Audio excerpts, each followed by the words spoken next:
আমার নিজের বলতে শুধু ৫টা টাকা ছিল, যেটা দিয়ে আমি একটা কলম কিনেছিলাম। এখন আমার মাসের সেল ৫ লক্ষ ৫ হয়ে যায়। আমরা দুই ভাই বোন ক্লাস 1 থেকে অনার্সে ফার্স্ট ইয়ার পর্যন্ত একসেট বইতে পড়াশোনা করে এসেছি। আমি আমার ইনকামের টাকা দিয়ে আমি স্কুটি কিনেছি। আমি আমার ইউনিয়নের প্রথম লেডি বাইকার। ওয়াও। আসসালামু আলাইকুম। নিজের বলার মতো একটা গল্পের আজকের আয়োজন থেকে আপনাদেরকে স্বাগত জানাচ্ছি। আমি ইকবাল বাহার। আমি একটা কথা সবসময় বলি যে ওনারা পারলে আপনারা কেন পারবেন না। মূলত এই জিনিসটা আপনাদের মধ্যে তৈরি করার জন্যই আমরা প্রত্যেক সপ্তাহে কিছু গল্প, দুইজনের গল্প নিয়ে হাজির হই আপনাদের সামনে।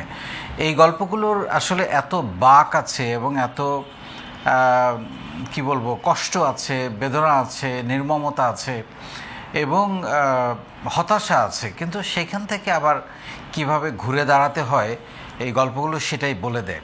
এবং একটা মানুষ যে চাইলে যদি প্রতিজ্ঞা করে, সংকল্প করে, এবং আমি সবসময় একটা কথা বলি যে একটা মানুষ যেটা ভাবে, যেটা স্বপ্ন দেখে, যেটা কল্পনা করে, যেটা প্রতিদিন বলে, সেটা তার ভাগ্যে লেখা হয়ে যায়। সো এরকমভাবেই কিন্তু প্রত্যেকটা জিনিস এগোয় এবং প্রত্যেকটা কাজ হয় এবং প্রত্যেকের স্বপ্ন পূরণ হয়। সো আমরা আজকে সেরকম দুজনের গল্প শুনবো, কারণ আমরা যে এই ফাউন্ডেশন থেকে গত 7.5 বছরেরও বেশি সময় দিয়ে একটা ব্যাচে 90 দিন করে বিনামূল্যে প্রশিক্ষণ দিয়ে, যেটা বাংলাদেশে এই মুহূর্তে আর কেউ করছে না নিজের বলার মতো একটা গল্প ফাউন্ডেশন ছাড়া, প্রশিক্ষণ দিয়ে আমরা যে তাদেরকে আসলে কোনো পরিবর্তন করতে পেরেছি কিনা, তাদের আসলে কোনো গল্প তৈরি হয়েছে কিনা, তারা সত্যি সত্যি ঘুরে দাঁড়াতে পারছেন কিনা, সেই গল্পগুলো একত্র করার জন্যই এই আয়োজন। এবং এটা হচ্ছে আসলে ইম্প্যাক্টটা দেখানো, স্টোরিটা বলা, যে কি ইম্প্যাক্ট তৈরি হলো আমাদের এই কার্যক্রমের ফলে। সো আমরা সেরকম কিছু গল্প, দুটো গল্প আজকে শুনবো। আমাদের সঙ্গে একেবারে সাতক্ষীরা থেকে এসেছেন আমাদের মার্জিনা পারভিন, সাতক্ষীরা থেকে এসছেন, ওনার গল্প শুনবো। এবং একই সঙ্গে আমাদের সঙ্গে এসছেন আতিকুল ইসলাম ফয়সাল, উনি জামালপুর থেকে এসছেন। আমরা চেষ্টা করি একেবারে প্রত্যন্ত জেলা, উপজেলা পর্যায়ের, মফস্বলের আমাদের যে ছোট ছোট গল্প ছড়িয়ে ছিটিয়ে আছে সেগুলোকে আপনাদের সামনে পোর্ট্রেট করার, একটু উৎসাহ দেওয়ার, যাতে করে এই গল্পগুলো থেকে উৎসাহিত হয়ে আপনিও আপনার একটা গল্প তৈরি করতে পারেন। সো আমরা দুজনের গল্প শুনবো। মার্জিনা আপার গল্পটা আমি কিছুটা শুনেছি, মানে খুবই ভয়ানক। আমরা সেই কথা ওনার মুখ থেকেই শুনবো, বাট আমার কাছে মনে হলো যে যেটা আমার খুব দাগ কেটেছে সেটা হচ্ছে ওনার বাবা হজে যেতে চেয়েছেন, নিয়ত করেছেন, ওনার ভাই সেটার জন্য ব্যবস্থা করেছেন। সেরকম একটা পর্যায়ে বলা হলো যে মেয়ে অবিবাহিত রেখে হজে যাওয়া যাবে না। আমি জানি না ধর্মে এটা আছে কি না, বা থাকলেও যদি থাকে। তো এনিওয়ে ওনারা আবার সেইটাকে মেনে নিয়ে সেই দায়িত্ব পালন করতে গেছেন এবং 1 সপ্তাহের মধ্যে তড়িঘড়ি করে তার বিয়ে দিয়ে দিয়েছেন একটা মাদকাসক্ত ছেলের সাথে, যেটা পরবর্তীতে তার জীবন দুর্বিষহ করে ফেলে। কিন্তু আফসোসের ব্যাপার যেটা, মেয়েকে বিয়ে দিয়েছেন ঠিকই 1 সপ্তাহের মধ্যে, কিন্তু তার আর হজে যাওয়া হয়নি, কারণ তিনি মারা গেছেন। তো এই বোন, এই আপা কিভাবে ঘুরে দাঁড়ালেন সেই গল্প শুনবো। আর আমাদের আতিকুল ইসলাম ফয়সালের গল্পটা আমার কাছে খুব ইন্টারেস্টিং মনে হয়েছে। ওনার গল্পর মধ্যে ছিল 5 টাকা। 5 টাকা দিয়ে উনি একটা কলম কিনেছেন। সেই 5 টাকা কিভাবে আজকে 5 লক্ষ টাকা মাসের সেলে দাঁড়ালো, সেই গল্প আমরা তাদের মুখ থেকেই শুনবো। চলুন দুজনের সাথে কথা বলি। মার্জিনা আপা এবং ফয়সাল ভাই, আপনাদের দুজনকে স্বাগত আজকের আয়োজনে। আপনাকে দিয়ে শুরু করতে চাই। একটু যদি আপনার গল্পটা বলেন, খুব ছোট করে বলবেন। সব কিছু আমাকে যত কিছু বলেছেন অত কিছু বলার দরকার নেই, বাট একদম মূল জায়গাটাতে আমরা চলে যেতে চাই। একটু যদি বলেন। আসসালামু আলাইকুম। সর্বপ্রথম মহান রাবুল আলমের প্রতি কৃতজ্ঞতা প্রকাশ করছি, যিনি আমাকে সেই সুদূর সাতক্ষীরা জেলার সুন্দরবনের কোলঘেঁষা একটা ইউনিয়ন থেকে এখানে শহীদ সালামত এবং সুস্থভাবে এসে কথা বলার তৌফিক দান করছেন। তারপরে কৃতজ্ঞতা প্রকাশ করছি আমার বাবা মায়ের প্রতি, যারা আমাকে এত সুন্দর একটা পৃথিবীর আলো দেখার সুযোগ করে দিয়েছেন। তারপরে স্যার কৃতজ্ঞতা জ্ঞাপন করবো আপনার প্রতি। আমি আপনার থেকে সাহস, শ্রদ্ধা, তারপরে যে লেগে থাকা, বিনয়ী হওয়া এবং কথায় না কাজে জবাব দেওয়া, এগুলো শিখেছি। আর আর তারপরেও কৃতজ্ঞতা প্রকাশ করছি যে আপনি আমাকে এখানে আসার সুযোগ করে দিয়েছেন। তো আমি আপনার শ্রদ্ধাভাজন কণ্ঠে আপনার মাধ্যমে আমি আমার জীবনের গল্প সবাইকে শোনাতে চাই। আমি মর্জিনা পারভিন, নিজের বলার মতন একটি গল্প ফাউন্ডেশনের সাথে ছিলাম 14তম ব্যাচ থেকে, রেজিস্ট্রেশন নাম্বার 66207। আমার জন্ম বাংলাদেশের সর্বদক্ষিণে সাতক্ষীরা জেলার শ্যামনগর থানার অন্তর্গত কৈখালী ইউনিয়নের জয়াখালী গ্রামে। আমার জন্ম হয়েছিল খুবই একটা হতদারিদ্র পরিবারে। আমার বাবা ছিলেন কৃষক, আমি ছিলাম আমার বাবার দ্বিতীয় পরিবারের সন্তান। তো আমরা খুব কষ্ট করে আমরা মানে মোট 11 ভাই বোন ছিলাম। তো আমার মায়ের পরিবারে আমরা সবার শেষে আমরা 2 ভাই বোন যমজ ছিলাম, একটা ভাই আর আমি। তো এক পর্যায়ে সবার বিয়ে শাদী হয়ে গেল। আমি যতদিনে বড় হতে হতে আমার বাবা বৃদ্ধ হয়ে গেছেন, মানে উনি ঘরে বসে গেছেন আর ইনকাম করতে পারেন না। তো সেই সুবাদে বড় ভাই মানে পরিবারে তারা তো সেটেল, আমরা ছোট পরিবারের আমরা খুবই দুঃখ কষ্টে বা অনটনের ভিতরে বড় হতে থাকলাম। বাবা যেহেতু বৃদ্ধ হয়ে গেল, প্রথম আমার 3 বোন, ওদের খুব ছোটোবেলায় বিয়ে হয়ে গেছে, তারপর একটা ভাই, তারপর আমরা যমজ 2 ভাই বোন। তো বড় ভাইটার ঘরে সংসারের দায় মানে বোঝা এসে পড়লো, বাবা যেহেতু ইনকাম করতে পারে না। তো ওই ভাইয়ের সাথে সাথে আমরা 2 ভাই বোন, ভাই যা করতো আমরা তাই করতাম। আমার বাসা যেহেতু সুন্দরবনের কোলঘেঁষা ইউনিয়ন, ওখানে আমাদের মানুষের জীবিকার উৎস হচ্ছে নদী এবং সুন্দরবন আর কৃষিকাজ। তো ভাইয়ের সাথে আমরা নদীতে যেতাম, কৃষিকাজে সবই করতাম। এক পর্যায়ে লেখাপড়া 2 ভাই বোনই চালিয়ে যেতে, কিন্তু স্যার একটা কথা আপনার মাধ্যমে বলতে চাই, আমরা 2 ভাই বোন শেষ ক্লাস 1 থেকে অনার্সে ফার্স্ট ইয়ার পর্যন্ত একসেট বইতে পড়াশোনা করে এসেছি। তো ফার্স্ট ইয়ারে আমি খুলনা বিএল কলেজের থেকে অনার্স মাস্টার্স কমপ্লিট করেছি। ফার্স্ট ইয়ারে মানে যখন আমরা ইন্টার পাস করি, আমার ভাইটা কোচিং করে, আমি মেয়ে অত দূর থেকে একদম প্রত্যন্ত অঞ্চল, 2 ভাই বোনের সম্ভব না এ করা। ভাইয়া কোচিং করে আর ওই যে শীত পাঠায় আমাকে, আমি বাসায় বসে বসে পড়ি। ওইখানে ভাইয়াকে রাজশাহী বিশ্ববিদ্যালয়ে চান্স হলো, কিন্তু টাকার অভাবে ভর্তি হতে পারলো না। তো পরে আমরা ন্যাশনাল ভার্সিটিতে বাংলায় বিএল কলেজে অনার্সে ভর্তি হলাম, এবার অনার্স করতে থাকলাম। পরে ফার্স্ট ইয়ারের পরীক্ষার পরে ভাইয়া বিদেশে পাড়ি জমালো, যেহেতু আমার সহযোদ্ধা যে আর কি, ভাইয়াটা পাড়ি জমানোর পরে আমি সেকেন্ড ইয়ারে পড়তেছি। হঠাৎ করে আমার বাবার মানে হজে যাওয়ার খুবই ইচ্ছা ছিল, উনি তো বৃদ্ধা হয়ে গেছেন। তো আমার ওই যে বড় পরিবারের ভাইটা ঢাকাতে থাকতো, উনি বললো কি বাবাকে হজে পাঠাও। উনি তখন একটা ভালো পজিশন এস্টাবলিশ হয়ে গেছে, পরে উনি তড়িঘড়ি করে ঢাকায় চলে আসলে ওই যাই হোক কোনো এক এতে বললো কি ভাই মেয়ে উপযুক্ত থাকলে তো বিয়ে হজ করা সম্ভব না। পরে বাবা বলল যে কোনো এই মেয়ের জন্য আমার হজ বন্ধ থাকবে, যে কোনো মূল্যে ওকে বিয়ে দিয়ে দাও, যে পাত্র পাও 1 সপ্তাহের ভিতরে। পরে সে সময় আমার অনার্সে 3rd ইয়ারের পরীক্ষা চলছে, মানে চলবে আর কি। আমার 10 তারিখ থেকে পরীক্ষা, 7 তারিখের ঘটনা। আমাকে সবাই শোনার পরে আমাকে বিয়ে দিয়ে দিল একটা ছেলের সাথে, তিনি এখনও আছেন আমার হাজব্যান্ড। পরে আমি মেনে নিলাম, সংসার জীবনে গেলাম। এবার আমার ভাইয়া এতদিনে তো 12 সালে বিদেশ গেছেন, এতদিনে তো আমাদের একটু অবস্থা একটু ডেভেলপ হয়েছে। তার ভিতরে একটু বলি, আমার 2007-এ আমি এসএসসি পাস করছি। তার মধ্যে আমি এই যে পড়াশোনা কন্টিনিউ করার জন্য আমি ঢাকায় এসেছিলাম। এখানে কিছুদিন চাকরি করছি, হ্যাঁ চাকরি করছি। আবার এই যে ইন্টার পরীক্ষার মানে টেস্টের 15 দিন আগে বাসায় গেছি, গিয়ে পরিস্থিতি নিয়েছি, পরীক্ষা দিয়েছি। এভাবে আর কি এক প্রকার নিজেদের প্রচেষ্টা আমরা পড়াশোনা চালিয়ে যেতে থাকি। পরে বিয়ে হয়ে গেল। ভাইয়া বিদেশে যাওয়ায় ততদিনে আমাদের অবস্থা একটু পরিবর্তন হয়েছে, কিন্তু আমার বিয়ে হলো আবার হত দরিদ্র পরিবার। সেখানে এসে তো নতুন কষ্ট যন্ত্রণা শুরু হলো। তারপর তো স্বামীর সমস্যা। এখন এক পর্যায়ে উনি তো বেকার, এখন আমার আর ওই পারিবারিক ফিরে যাওয়ার হয় নাই, আর আমিও যাই নাই, যেটা পরিবারের অবস্থা ওই।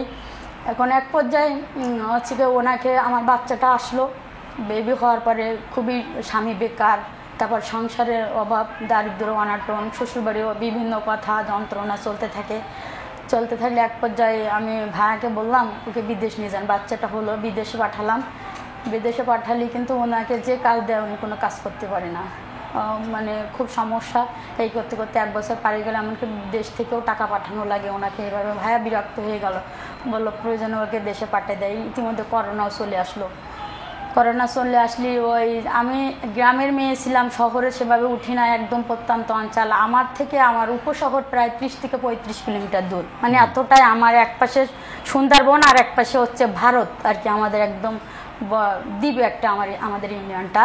তো সেই ক্ষেত্রে আমি অতটা মানে বেশি জানাশোনা বা একদম ভীতু টাইপের ছিলাম। আমি শুধু কান্না ছাড়া আমার আর কিছুই ছিল না। আমি কথা বলতে পারতাম না, দুইজনের সামনে কথা বলতে গেলে আমি ভয় পেতাম, বা আমার কোনো বিষয়ে অত অভিজ্ঞতা ছিল না। লেখাপড়া করেছি ঠিক আছে, কিন্তু সেভাবে প্রাইভেট বা মানুষের সাথে চলামেশা না করে সেভাবে আমি অতটা আপ টু ডেট ছিলাম না, এক কথায় কিছু বুঝতাম আপনার না। জামাই দেশে চলে আসে বিদেশ থেকে? এখন না, এখন ওই চলতেছে। আর উনি তো বিদেশে গেল, যাওয়ার পরে ওনার একটা ফোন ছিল, ওটা রেখে গেছে আমার কাছে। গেলে আমি তো ওদিকে করোনাও চলে আসেছে, এদিকে হত দরিদ্র পরিবার, উনি ইনকাম করে পারতেছে না। এখন আমি ইউটিউবেতে বিভিন্ন ভিডিও দেখি যে কিভাবে নিজে কিছু করা যায়। বাচ্চাটা হচ্ছে অসুস্থ হলো, ট্রিটমেন্ট করাতে পারি না।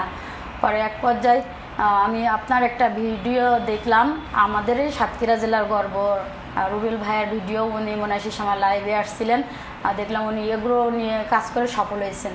পরে আমি ওখান থেকে বিভিন্ন ইউটিউবে দেখতে দেখতে আমি ওইখান থেকে লিঙ্কটা নিলাম। লিঙ্কটা নিয়ে আমাদের গ্রুপে লিঙ্ক লিখে নিয়ে আমি গ্রুপে যুক্ত হলাম। যুক্ত হওয়ার পরে আমি হচ্ছে আপনার সেশন দেখতে থাকি স্যার। কিন্তু আমার তখন এত ভালো লাগছে, আমি মনে করলাম আমি নতুন জীবন পেয়েছি, আমার দ্বারা কিছু সম্ভব, আমি কিছু করতে পারবো। আমার আগে যে ভিতে জড়তা ছিল, যে কিছু, আমার শুধু হতাশা হতে পারলো, আমার এমন জীবন দিচ্ছেন কেন, প্রতিদিন রাতে কাঁদতাম, সেই জীবনটা আমার পরিবর্তন হতে শুরু করলো। কিন্তু আমি এতটাই ছিলাম ওই যে আমি রেজিস্ট্রেশন করব কিভাবে এটা বুঝতেছি না। আমি প্রত্যেক লেখে আমি রেজিস্ট্রেশন করতে চাই, কিন্তু আমাকে যারা ফ্রেন্ড লিস্টে না থাকলে তো ইনবক্স করলে, ওটা তো সরাসরি মেসেঞ্জারে আসে না।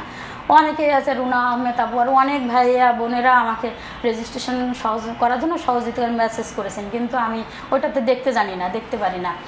এখন হয়তো কোনো এক কারণবশত মনে হয় ফজিলাতুন্নেসা মানে শিক্ষিকা, উনি কোন জেলা আমি সঠিক মনে নাই, ওই আপু মানে আমার ফ্রেন্ড লিস্টে আসছিল, উনি আমাকে মেসেজ করছে। কিন্তু আমার এই ফেসবুক লিঙ্কটা আমার ছেলের নামে, লাবিব হাসান নামে করা রয়েছে। হাজব্যান্ড থাকতে করছিল, আমি তো বুঝিই না ফেসবুক সম্পর্কে বা ফোন সম্পর্কে। আর আপুকে বললাম আমি রেজিস্ট্রেশন করতে চাই, বলছে আপু আপনি ছেলে না মেয়ে? আমি ঠিকানা দেন বলছে, তা আমি আমার নাম দিয়ে ঠিকানা দিয়েছি। তো বলতেছি কি আপু আপনার আইডি তো ছেলে মানুষের নামে, আর আপনার নাম তো দেখতে মেয়ে, তো আপনি আগে নিজ নামে আইডিটা করেন আর ইমেল আইডি করেন, তারপর আমি আপনাকে সহযোগিতা করব। তো আমি হচ্ছে ওটা তো পারি না, কি করব। এবার আমার একটা স্বাস্থ্য ভাইয়ের মেয়ে আছে, আমরা বয়স্ক, ওকে আমি আন্টি বলে ডাকি। ওকে বললাম আন্টি আমার একটু এই নামটা আমার নামে করে দিবা, আর ইমেল আইডিটা আমার, ও একটু ভালো বোঝে, করে দিবা। এততে কেন, আমার একটা সমস্যা, একটা দরকার আছে, আমি শুয়ে একটা ভীষণ ভালো একটা জায়গা পাইছি, আমি ওখানে কিছু করতে চাই। ওকে বলতেছি না আগে, তাও দিয়েছে, ঠিক করে দিলে। আমি ওই আপুকে দিলাম, উনি আমাকে রেজিস্ট্রেশন করাই দিলে। এবার উনি রুবেল আহমেদ ভাইয়ার আইডি লিঙ্কটাও দিয়ে দিল। এবার ভাইয়ার সহযোগিতায় সাতক্ষীরা জেলা যুক্ত তো হলাম সেশন চর্চায় যুক্ত হয়ে, কিন্তু আমি কথা বলতে পারি না স্যার, ভয়ে। ওনারা আমাকে ডাকে, কিন্তু আমি ভয়তে কথা বলতে পারি না। তারপর অনেক অনুপ্রেরণা দেয়। আমি প্রথম কৃতজ্ঞতা প্রকাশ কিন্তু আজকে তো আপনি থামতেছেন না, এটা এই পরিবর্তনটা কিভাবে হলো? স্যার এই যে আপনার সবই আপনার অবদান, আর এই ফাউন্ডেশনেরই অবদান। তো এই রুবেল ভাইয়া, তারপর আমার রুবেল ভাইয়াকে কৃতজ্ঞতা প্রকাশ করবে সিরাজুল ইসলাম, তারপর মুখলেসুর রহমান কাজল ভাইয়া বলে আমাদের সামনে একটা ভাইয়া ছিল, সুরায়া ইতি আপু, অরুণা পারভিন, শাহানা আপু, এবং অসংখ্য নতুন পুরাতন সকল ভাই বোনদেরকে আমি আমার মনের থেকে কৃতজ্ঞতা প্রকাশ করবে এবং ওনাদের জন্য দোয়া করব। আজকে আমার এই ঘুরে দাঁড়ানো ওনাদেরই জন্য। আপনি কি নিয়ে কাজ করছেন? জি স্যার, আমার যদি সুন্দরবনে আপনার মানে এই সেশন থেকে আমি আসি, এবার আবার যে কী নিয়ে কাজ করা যায়, পরে আমি আমার এলাকায় হচ্ছে যে শুটকি, যে চিংড়ি শুটকিটা, ওটা আমার বাবার বাড়ির এলাকায় হচ্ছে যে শুকায়, মানে যেহেতু সুন্দরবনের, পরে আমি ওটা একদিন ওই এলাকায় গিয়ে ছবি উঠাইছি এবং সরাসরি ভিডিও করছি। তো ওই দিনে 26 কেজি অর্ডার আসছে।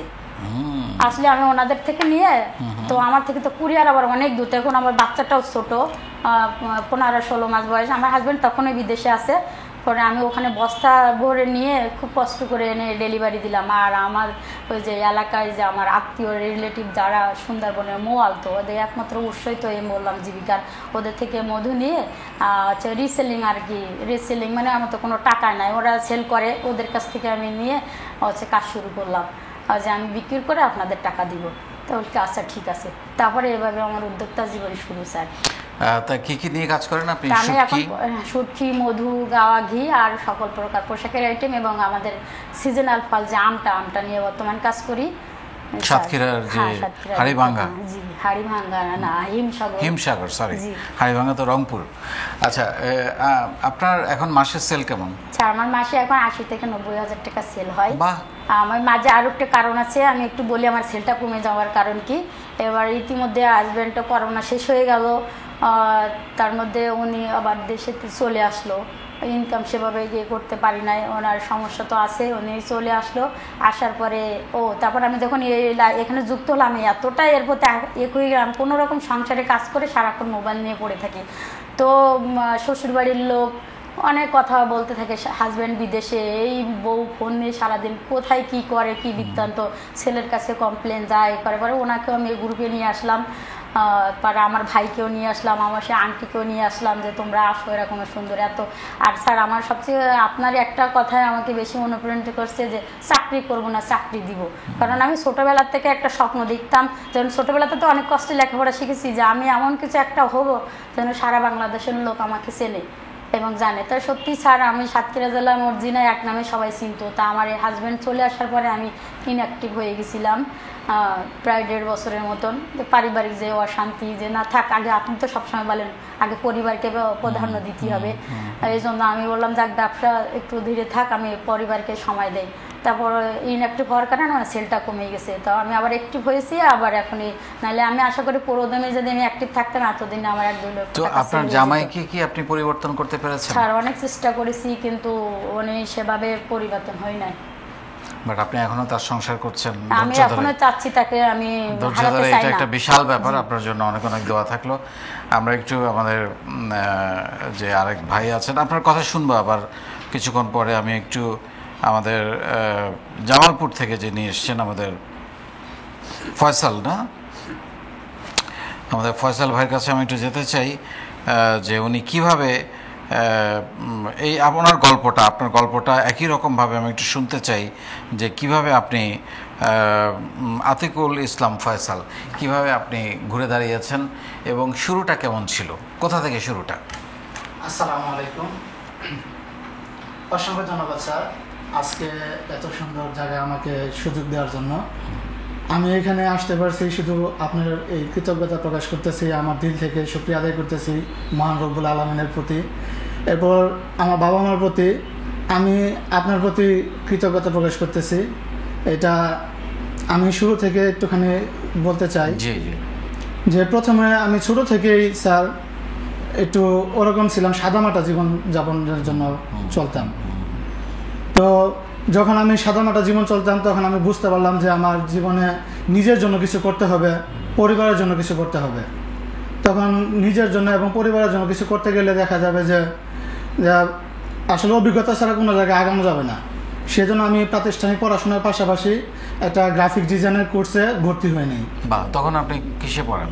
তখন আমি ইন্টারমিডিয়েট পড়ি স্যার। ওকে, ভেরি গুড আইডিয়া।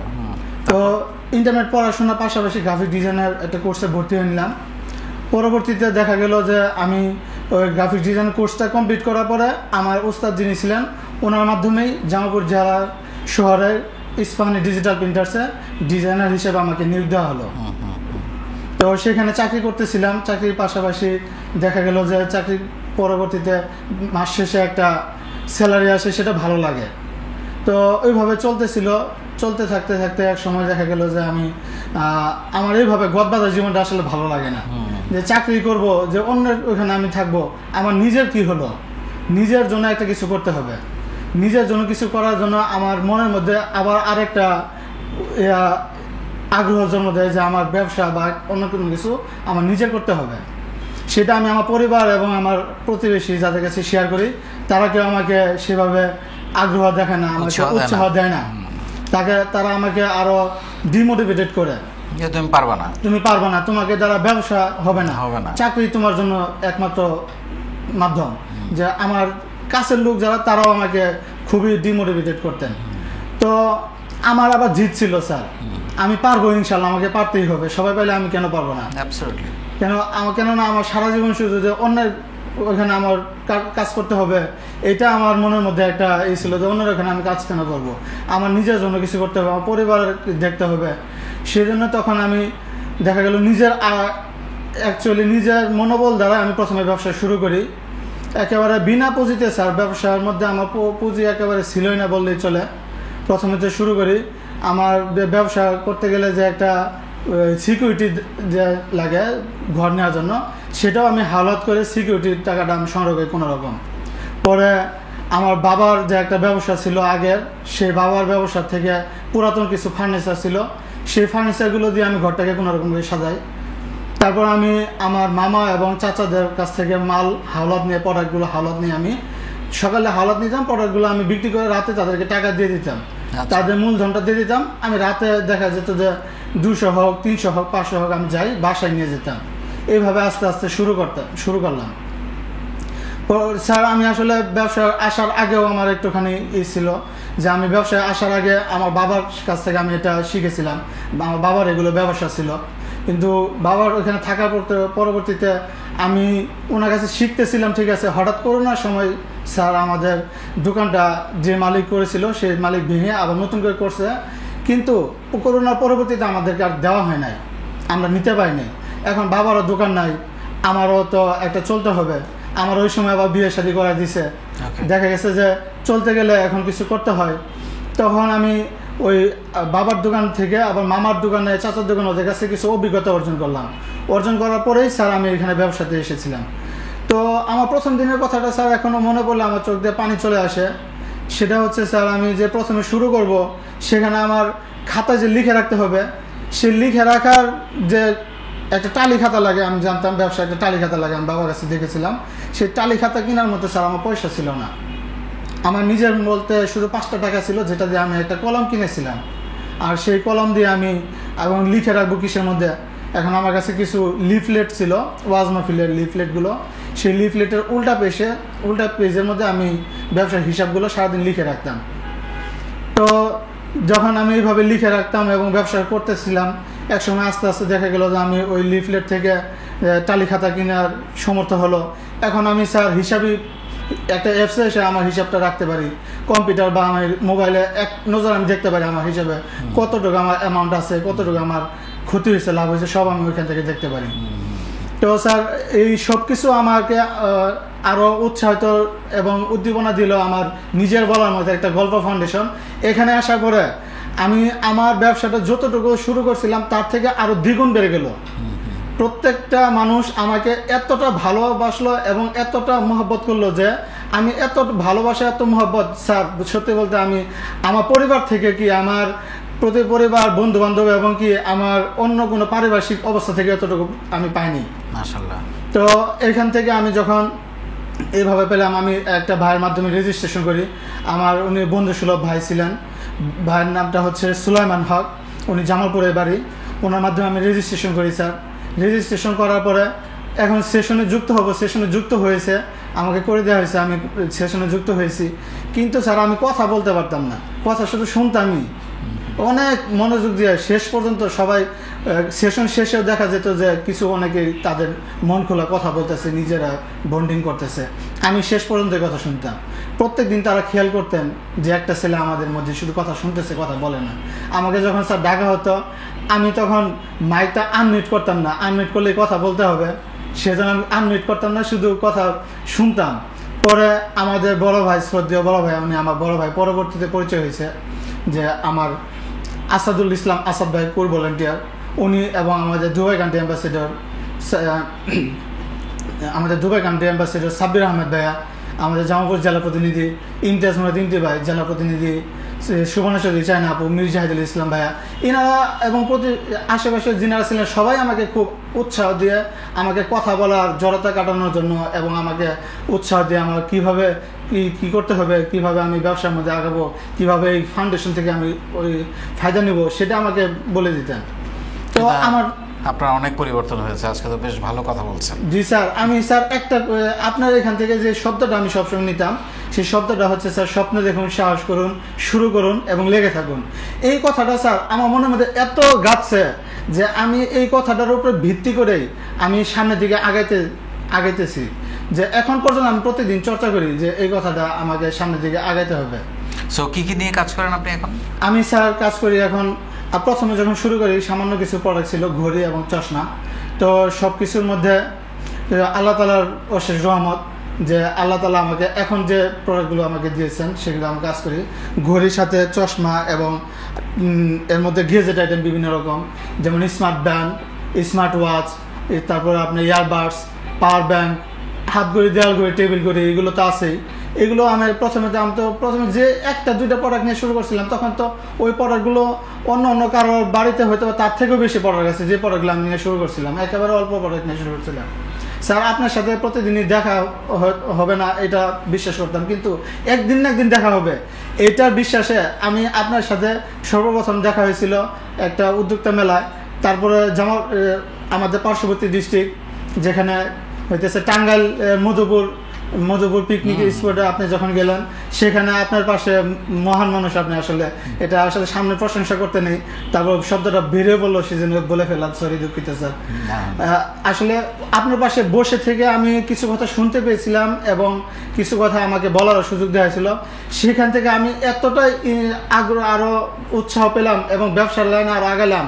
সেখান থেকে আমি টাইটেল স্পন্সর নিয়েছিলাম। প্রত্যেকটা আমাদের জামালপুরে যখন প্রোগ্রামগুলো হয়, প্রত্যেকটা প্রোগ্রামে স্যার আমি চেষ্টা করি কিছু না কিছু স্পন্সর করার জন্য। সামান্য একটা ছোট্ট গিফট হলো, চাবি রিং দিয়ে হলো আমি সেখানে আমার একটা পক্ষ থেকে সবাইকে এবং কি প্রোগ্রামে যারা উপস্থিত থাকে সবাইকে দেওয়ার চেষ্টা করি। অসাধারণ। সো আপনার এখন মাসের সেল কেমন? জি স্যার, আগে তো প্রথমত আমি যখন শুরু করলাম, এখন আমার মাসের সেল 5 লক্ষ প্রায় প্লাস হয়ে যায়। আবার কোনো সময় দেখা যায় ঈদের মৌসুমে তখন আরও 10ও ছাড়া যায়। আলহামদুলিল্লাহ। আমরা শুনবো আপনার আগামী দিনের স্বপ্নের কথা। তার আগে একটু যদি বলেন, কোনো ভুলের কথা মনে হয় এই পর্যন্ত এই জায়গায় আসতে গিয়ে কোনো ভুলের কথা কি মনে হয়? জি স্যার, এটা আসলে ফাউন্ডেশনের ভুল না, এটা আমার পারিবারিক একটা ভুলের কথা মনে পড়ে এখনও। সেটা হচ্ছে ছোটোবেলায় বাবা মা আমাকে মাদ্রাসায় পড়তে দিয়েছিল, আমি সেখান থেকে না পড়ে চলে এসেছিলাম জেনারেল লাইনেও তেমনটা পড়তে পারিনি, সেটাই আমার কাছে খুবই দুঃখজনক। ইন্টারমিডিয়েট পড়ালেখার পরে স্যার আমি ডিগ্রি ভর্তি হয়েছিলাম। আমার বাবা বলেছে যে তুমি ডিগ্রি ভর্তির পাশাপাশি তুমি করো, কাজ করতে থাকো, যেহেতু পড়াশোনা ডিগ্রি পরীক্ষা তোমার দিতে পারবা পড়াশোনার পাশাপাশি, সেজন্য আমি কর্মের মধ্যে ধাবিত হয়েছিলাম স্যার। বাট এগেইন একটা ডিগ্রি পাস ছেলে বা মাস্টার্স পাস ছেলে মাসে 5 লক্ষ টাকা চোখে দেখে না। সো আপনি মাশাল্লাহ সে জায়গায় অনেক এগিয়ে গেছেন, সেই জন্য আপনাকে অনেক ধন্যবাদ, কনগ্রেচুলেশনস মাশাল্লাহ। এবং 5 লক্ষ কেন, এটা একদিন 50 লক্ষ টাকা হবে, আমি সেই দোয়া করি। একটু যদি বলেন, মানে 3টা পয়েন্ট যদি বলেন যে আপনার সেলটা 5-6 লক্ষ টাকা হওয়ার পিছনে কি কি কারণ?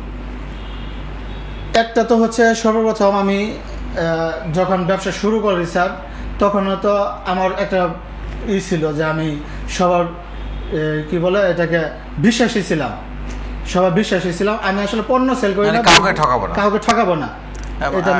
আমি যেটা বলি, আমরা আসলে বিশ্বাস সেল করি, পণ্য সেল করি না।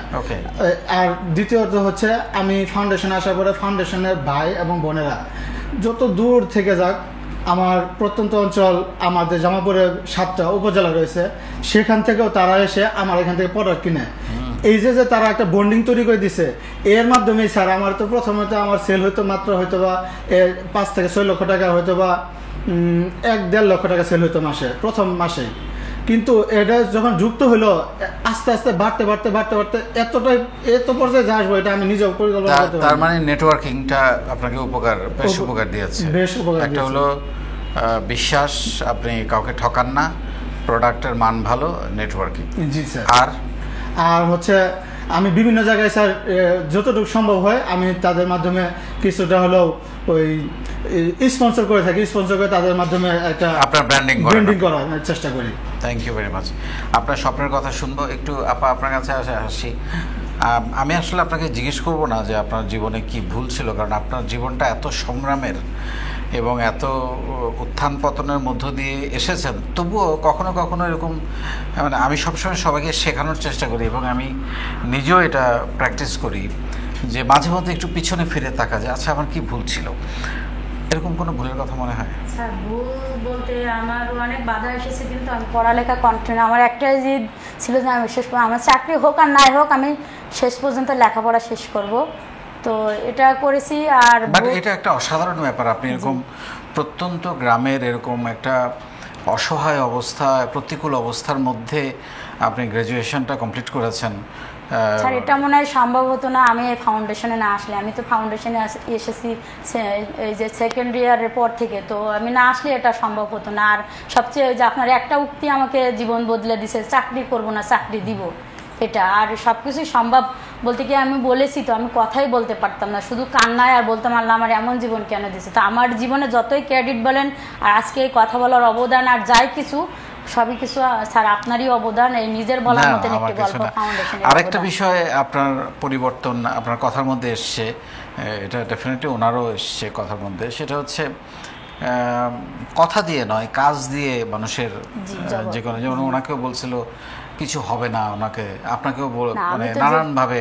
আমি যেটা গ্রামে আর সেহেতু আবার শ্বশুর বাড়ির হাজব্যান্ড দেশে নাই, সেখানে তো আমাদের অনেক কথা শুনতে হয়েছে।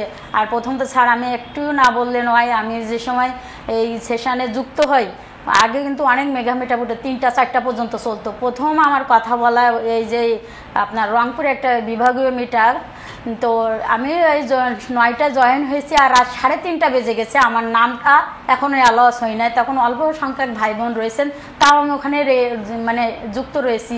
পরে আমাকে ডাকছে কথা বলতে, ওই আমি প্রথম কথা বলছি। তো আমি এত জোরে কথা বলেছি, আমার সেদিনে আমাদের বাড়ি একটা অনুষ্ঠান ছিল আর মানে সম্ভবত ঈদের পরবর্তী সময়, তো এত জোরে কথা বলেছি সবার ঘুম ভেঙে গেছে যে আমি কথা এত জোরে ওই যে মিউট অন করে 2 মিনিটও কথা বলেছি, কিন্তু তাদের হচ্ছে ঘুম ভেঙে গেছে, মানে আপনার বাড়ির সবার ঘুম ভেঙে হ্যাঁ ঘুম ভেঙে গেছে।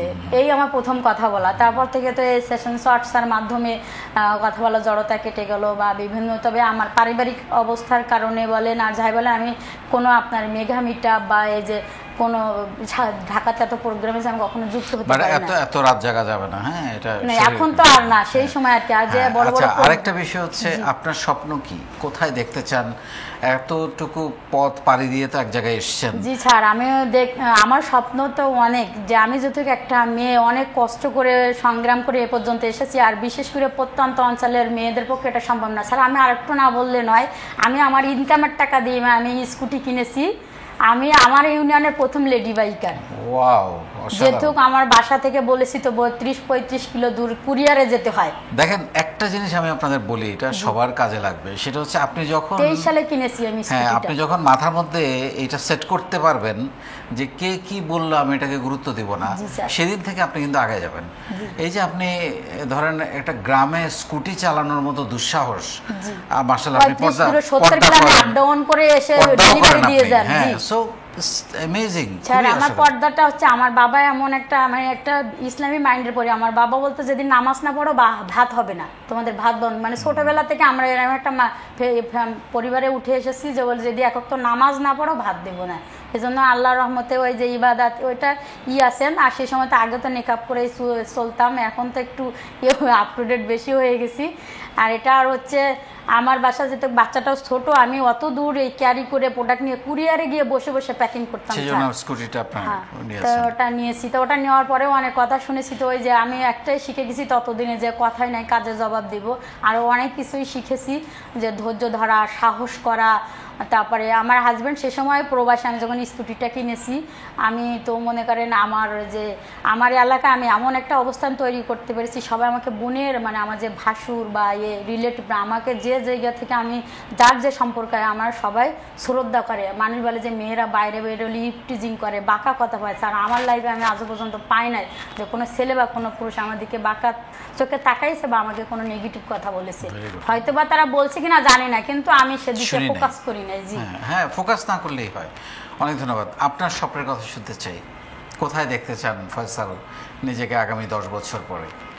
যে ইনশাল্লাহ সবার স্বপ্ন থাকে, আমার স্বপ্ন আছে আগামী 10 বছর পর আমি নিজের প্রতিষ্ঠানটাকে আরও বড় করতে চাই, এবং আমি চাই যে আমার প্রতিষ্ঠানে 100 জন মানুষ কাজ করুক, এবং আমার বুদ্ধি পরামর্শ এবং আমার যে প্রোডাক্টগুলো আছে এই প্রোডাক্টগুলো নিয়ে যারা আমার মতো 5 টাকা নিয়ে যেন কারো সব এরকম কাজ শুরু না করতে হয়, তারা যেন আমার প্রোডাক্টগুলো নিয়ে এবং আমার বুদ্ধি পরামর্শ নিয়ে তারা যেন কাজ করতে পারে, আমি তাদের মাঝে বেঁচে থাকতে চাই। স্যার অসাধারণ। জি জি, আমার স্বপ্ন আগামীতে আমি বাংলাদেশের 64 জেলায় 64টা এই যে স্টল করতে চাই, যে আমার মানে আমার পেজের নাম আলোর দিশা, যে আলোর দিশা ডোনেট বক্স নামে থাকবে। যে প্রত্যেকটা যে বোনগুলো অসহায় আমার মতন যারা মানে সংগ্রাম করে না উঠে বসতে পারে, আমি তাদের প্রোডাক্ট দিয়ে মানে আমি এটা হচ্ছে যে কোয়ার্জে হাসানা বলতে কি আমি ওনাদের প্রোডাক্ট দিব, ওনারা হচ্ছে গিয়ে সেল করে তারপরে আমার টাকাটা দেবে, মানে এতে 1 টাকা প্রফিট দেওয়া লাগবে না। আমি চাই যে 64 জেলা 64টা যেন আমারই থাকে দোকান থাকে। অফলাইনে আরেকটু বলি স্যার, আমি অনলাইনে ছিলাম এতদিনে, তারপরে আপনার থেকে শিক্ষা নিয়ে আমি টেলার্সের কাজ করি, তারপরে একসাথে আপনি বলেন যে একসাথে একটা মানুষ চাইলে 6টা কাজ করতে পারে, আমি ইনশাল্লাহ 6টা কাজ করে সফল হয়েছি। আমি টেলার্সের কাজ করেছি, আমি অফলাইনে আমার ব্যবসা অফলাইনে নিয়েছি, আমার দোকান করেছি অফলাইনে, ওখানে আমার টেইলার্সরে প্রোডাক্ট আইটেম আছে। আমি পার্ট টাইমে একটা প্রথম প্রজেক্টের একটা স্কুলে চাকরি করতাম স্যার। আমি এখন একটা নন এমপিও কলেজে আছি বাংলা প্রবাসী হিসাবে। আমি এখন ওখান থেকে আউটপুট কিছু পাই নাই, তবে আজকে ফিউচারে হবে। আমি কলেজের সাথে আছি, আমার দোকান আছে, আবার আমার এই যে কর্মসংস্থানও কিছু তৈরি হয়েছে বোনদের, ওই যে টেইলার্সের কাজ করে। আর এটা তো স্বপ্ন আছে যে বাংলাদেশে 64 জেলায় 64টাই হচ্ছে করতে চাই। আর আমি আরও একটা উদ্যোগ নিচ্ছি যে বোনদের যে বাহিক প্রশিক্ষণ দিব, আগামী দেশে প্রসেসিং চলছে।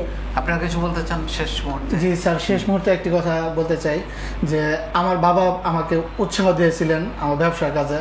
তো আমার বাবা যখন করোনার সময় দোকানটা চলে গিয়েছিল স্যার, দোকানটা নিতে পারে নাই, পরবর্তীতে আমার বাবা আর একটা দোকান নিয়েছিল, এটাও তিনি করতে পারে নাই।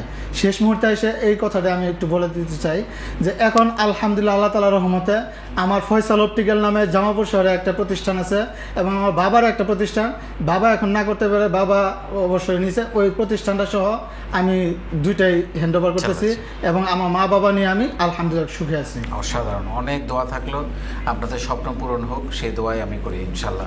ভালো থাকবেন। শুনলেন দুজনের গল্প।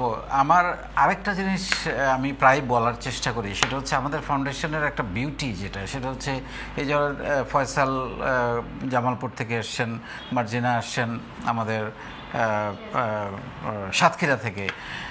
এই যে আমাদের জেলাগুলো, বাংলাদেশের 64 জেলা, 492টা উপজেলা, 50টা দেশ, আমরা যে সেখানে যে আমাদের টিম করে দিয়েছি প্রত্যেকটা জেলায়, জোনে, এবং আমাদের 16টা জোন ঢাকা এবং চট্টগ্রাম মিলে, এই যে জোনগুলো, জেলাগুলো এবং দেশগুলো, এই টিমগুলো যে তারা তাদের উদ্যোক্তাদেরকে, তাদের আজীবন সদস্যদেরকে, আমাদের দায়িত্বশীলরা, আমাদের উদ্যোক্তারা যেভাবে টেক কেয়ার করেন, যেভাবে নার্সিং করেন, যেভাবে সহযোগিতা করেন, এবং বলছিলেন যে এত আদর, ভালোবাসা, শ্রদ্ধা তারা বন্ধুবান্ধব, পরিবার থেকেও পান নাই।